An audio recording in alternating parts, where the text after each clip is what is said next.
Good day and welcome back to my YouTube channel. So, before I even start with this video, I want to apologize once more for not putting up the solo small mission. The problem is simple. Uh, I was about to start it at around 12 o'clock today, but the maintenance kicked in and it's been extended, so that has now been put on the back burner. I'm actually going to extend it to another day because I was also trying to get an additional set of gear or two before I went in. And I don't want to break the video up on taking on the solo encounter into two unless somebody suggests it in the comments. So without further ado, let me get to the topic on this, and that is going to be the maintenance and what they're putting in terms of the game patches. So we have been playing this game for almost a month now. We are reaching the 28th, 29th day. So there's a lot of things coming out this week that are going to be getting us ready to move forward into the T7 completely. Because T7 is about to open for a lot of people. Now, for all of those who decided they were going to be cheap on Omega, such as myself, who took the entry level, I'm also in that boat where I'm not going to be seeing T7 this week. And for all those who decided not to buy the chips, you're also not going to be seeing the T7 anytime soon. I'm also missing one chip, and that's because the price on the chip started to climb rapidly as they started to do chips rapidly. So let's go in to the patch notes. Okay. Oh, okay. Before I go into the patch notes, please remember to leave a like, comment, or subscribe to my channel. And if you don't like the video, please leave a dislike and a comment telling me what you didn't like about the video. Okay, so here's the function adjustments according to the game patch announcement. Guest accounts need to be linked before they can transfer supplies. So, in other words, they're preventing players from botting using guest accounts. That means you create a guest account, you rack it up all the way till it reaches a good enough tier, and you use it to carry goods around for you. Obviously, it's another way for players to get around the whole using one account for just one purpose, because they block you from using all three capsules at the same time. You can't train them all up at the exact same time. That's one of the reasons why I stopped actually even doing it. Okay, the next thing was they fixed the display of five -5%. The bonus on the torpedo. Wait, no, tornado. Wait, sorry, I think there's a difference. Fix the issue that the bonus for the tornado was displayed as -5%. Okay, so I don't know exactly what the tornado is. I believe it's a piece of gear, a name piece of gear. No, wait, that would be a ship most likely. -5%. Most probably they pulled it up to 5%. The next one, brokers fees are no longer charged on Plex purchases, so your Plex can actually stay a little bit more stable. Okay, so let's go down. They've added a guide prompt for ship repair after your ships have been destroyed. So, in other words, the moment your ship is destroyed, you now can go in towards a ship repair. Okay, they added a sorting menu for your orders, added the name of the item a player purchased to the mail confirming a successful purchase. Okay. They fixed the issue where ship textures suddenly disappear. That's normally through the warping through gates. Uh, Updated estimated prices for items. A lot of people have been going in and trying to sell items on the market, and you find that the item prices are ridiculously low when you're trying to just put them on, and you have to adjust the prices manually.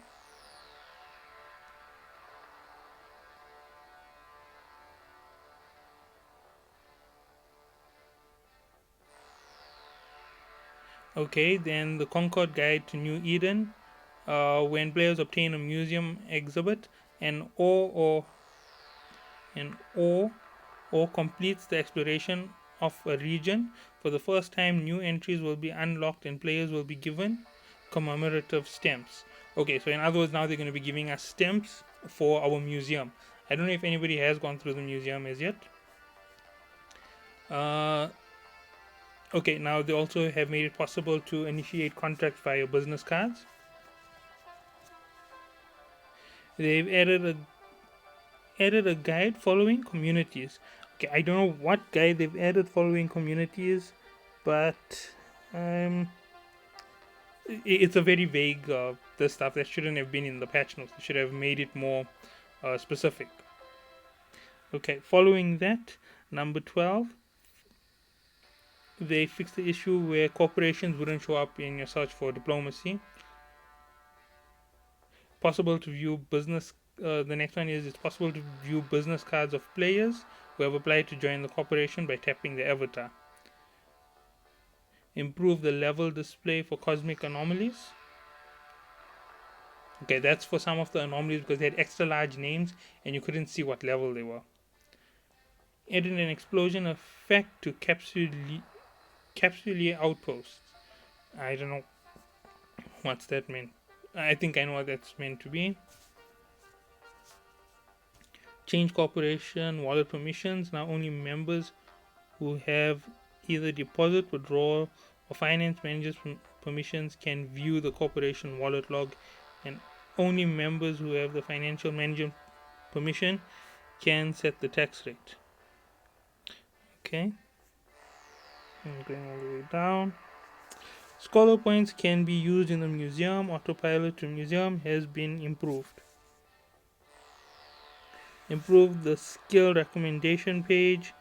Improve the animated effects on the market page. Optimized overview setting interface.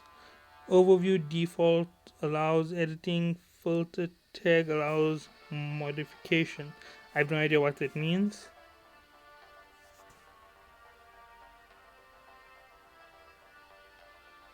Okay, I have no idea what they've compensated for 24 hours of clone time for Omega. Okay, fixed the issue where warp disruptors didn't work on ships using autopilot. Updated the tips of some items. Fixed the issue where looting a resource extraction container while it was being launched would cause the launch to fail. Fixed the issue where drones could absorb energy indefinitely. Okay, so let's go through everything on a wider discussion and see where they've done things which seem reasonable and where they did things which don't seem so reasonable from the general perspective. Okay, first of all, let's go back through everything. So they've removed the ability for people to bot the game, and they're making it more difficult. So now you have to make an official account to start playing with your bots, and that makes it easier for them to track you and ban you if you get caught. The next thing is there was some display which wasn't showing correctly, showed at -5% on a certain vessel or item. I'm not 100% sure. The broker's fee is being removed from Plex. That is absolutely necessary because Plex was going ridiculous already. It's already at the 200,000 a mark per Plex. Adding the guide for repairing ships, fantastic. The first time I lost a ship, it took me 5 minutes to figure out what was going on, and by the time I finally figured it out, I didn't get back into my ship. I actually went out with my capsule, got back in, got into the Ibis, left the Ibis, then got into my ship, and then I went back and started playing.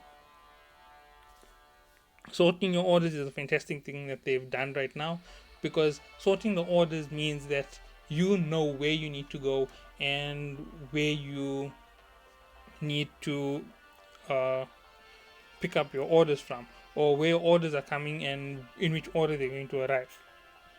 Sorry.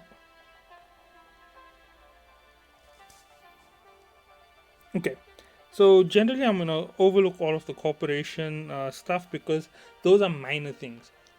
Okay, excluding for the diplomacy story where certain corporations couldn't form diplomacies, and some corporations don't want to form diplomacy anyway, so a lot of people are just going to end up without diplomacy. But let's go down to the bug fixes. Fix the issue where warp disruptors didn't work on ships using autopilot. Absolutely ridiculous to allow warp disruptors to work on people using autopilot. Reason number one, the distances traveled in autopilot are ridiculous.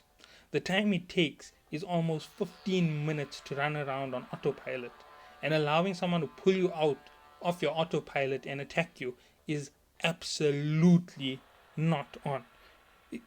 The fact that it couldn't work on you in autopilot was absolutely reasonable. You shouldn't be pulled out of warp. Why should you be pulled out of warp while you're moving around the map?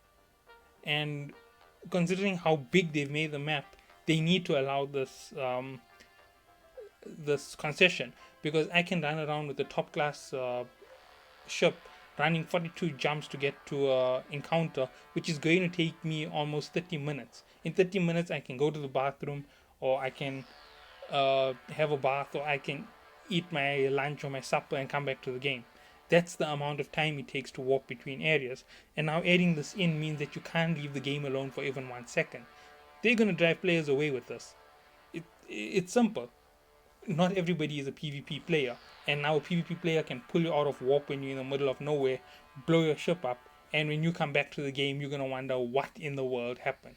The best idea for anybody to do right now is to literally log out of the game every time you walk to another location, because they have put in a safety for um, unconnected players.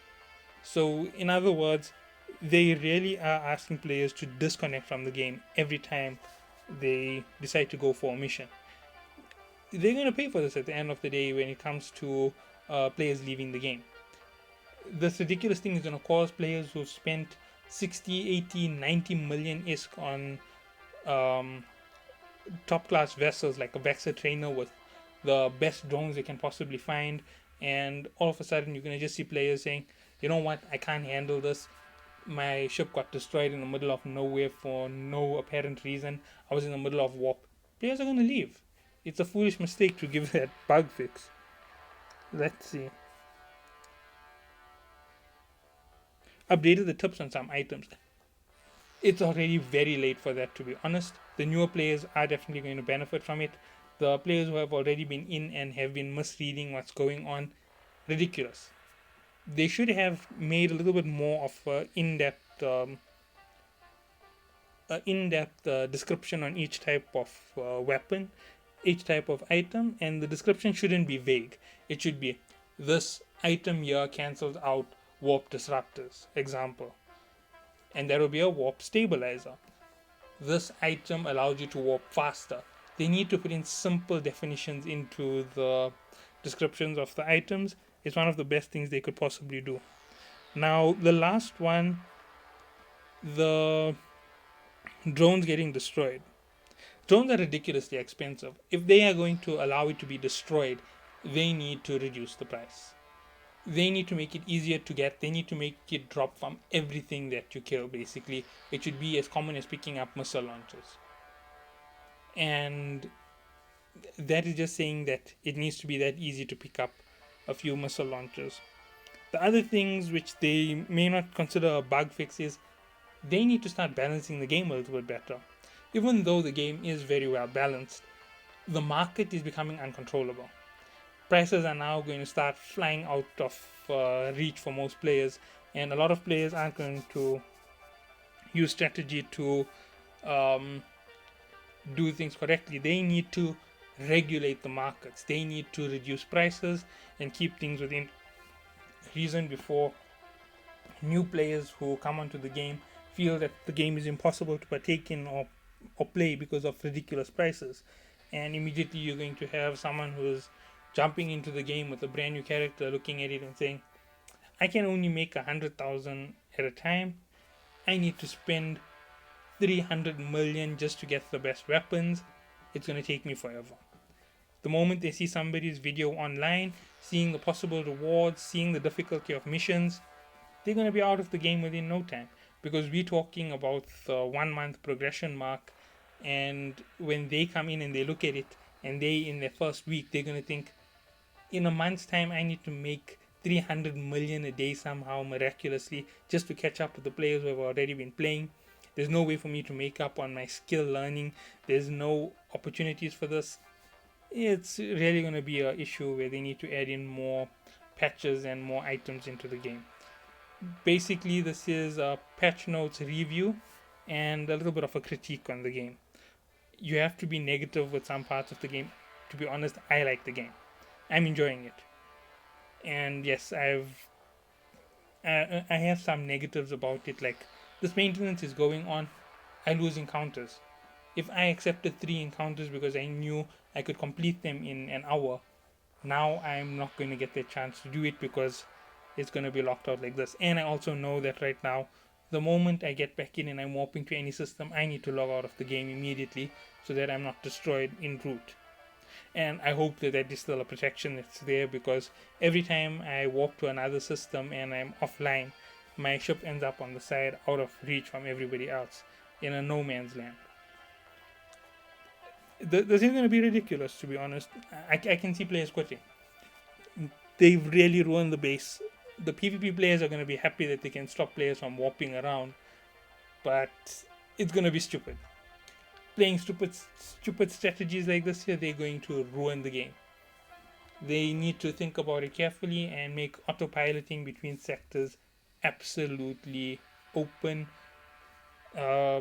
non-attack, give you a 5-minute buff in between entering and exiting on autopilot before you can be attacked. That will make it fair and square, and nobody will have to complain, because if you have a 5-minute buff that allows you to go through a sector, that means they can't attack you, they can't disrupt you, and they can't pull you out of these warps.